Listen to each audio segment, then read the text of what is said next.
Sunday हो या Monday, रोज खाओ अंडे, ये तो हम बचपन से सुनते आ रहे हैं। लेकिन क्या आपको पता है कि अंडे खाने के कितने बेशुमार फायदे हैं? आइए एक बार रूबरू होते हैं इन सारे फायदों से।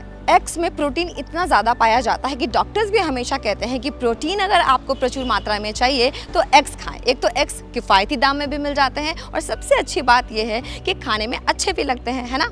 और जिम जाने वाले तो जानबूझकर बहुत सारे एग्स का सेवन करते हैं, लेकिन क्या आप जानते हैं कि अगर ज़्यादा एग्स खाए तो बहुत सारे नुकसान भी हो सकते हैं। तो इसको खाने के पहले कुछ बातों का ध्यान रखना ज़रूरी है। लेकिन सबसे पहले इसके फ़ायदों के बारे में जानते हैं। तो प्रोटीन इसमें बहुत ज़्यादा होता है, ये तो आपको पता ही है। लेकिन क्या आप जानते हैं कि इसमें विटामिन बी भी बहुत होता है, यानी कि विटामिन B2 की बात करें, B5 की बात करें, B12 की बात करें, जो कि हमारे स्किन और हमारे हेयर्स दोनों के लिए बेहतरीन माना जाता है। अगर आपने सही तरीके से अंडों को खाना है, सही तरीके से एग्स को आप खा रहे हैं, तो आपके बाल और स्किन दोनों में चमक बनी रहेगी। बाल और स्किन बेहतर बना ली है तो एक और विटामिन इसमें बहुत ज़्यादा पाया जाता है, जो कि होता है विटामिन डी। और विटामिन डी अगर आपकी बॉडी में कम है तो आप ये समझ लीजिए कि हड्डियों में दिक्कत आनी शुरू हो सकती है। और सबसे अच्छा सोर्स माना जाता है एग, जिसमें विटामिन डी बहुत ज़्यादा होता है। अगर आप इसको रेगुलर खाते हैं, रोज़ाना एक अंडा भी आप खाते हैं, तो हड्डियों में ताकत बनी रहती है।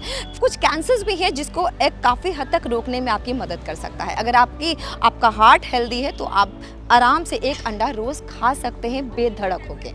अब अगर बॉडी में विटामिन डी आपको मिल रहा है तो आपका जो मेंटल हेल्थ है वो भी अच्छा बना रहेगा, और उसके अलावा जो ब्लड प्रेशर है उसको भी अच्छी तरीके से रेगुलेट करता है। अगर आप ज़रूरत से ज़्यादा एग्स का इस्तेमाल कर रहे हैं तो यहाँ पे ज़रा रुकिएगा, क्योंकि अगर आपकी हार्ट हेल्थ अच्छी नहीं या फिर आपका कोलेस्ट्रॉल लेवल ऑलरेडी हाई है तो आपको हार्ट डिजीज़ हो सकती है और उसमें बढ़ावा भी मिल सकता है, क्योंकि अंडे का योग सिर्फ कोलेस्ट्रॉल का बना होता है और जो बाहर वाइट वाला पार्ट होता है उसमें प्रोटीन होता है, यानी कि फैट भी प्रचुर मात्रा में इसमें पाया जाता है। तो जब आप अंडा खाएं तो इन बातों का ध्यान ज़रूर रखिएगा। एक और बात है, पेट में दर्द हो सकता है ज़्यादा अंडा खाने से, और एक्ने पिंपल्स की बहुत सारी प्रॉब्लम लोगों को हो जाती है, या फिर अगर किसी को अंडा सूट नहीं करता है तो बहुत सारी एलर्जी भी हो सकती है। तो जब आप अंडा खाएंगे तो इन छोटी छोटी बातों का आपको ध्यान रखना है कि ज़रूरत से ज़्यादा नहीं खाना है। प्रोटीन के लिए ये बहुत अच्छा है, लेकिन इसका मतलब ये नहीं कि हम एक दिन में 4 अंडे खा रहे। अगर एक दिन में आप एक अंडा खाते हैं तो आपकी हेल्थ के लिए काफ़ी बेनिफिशियल हो सकता है।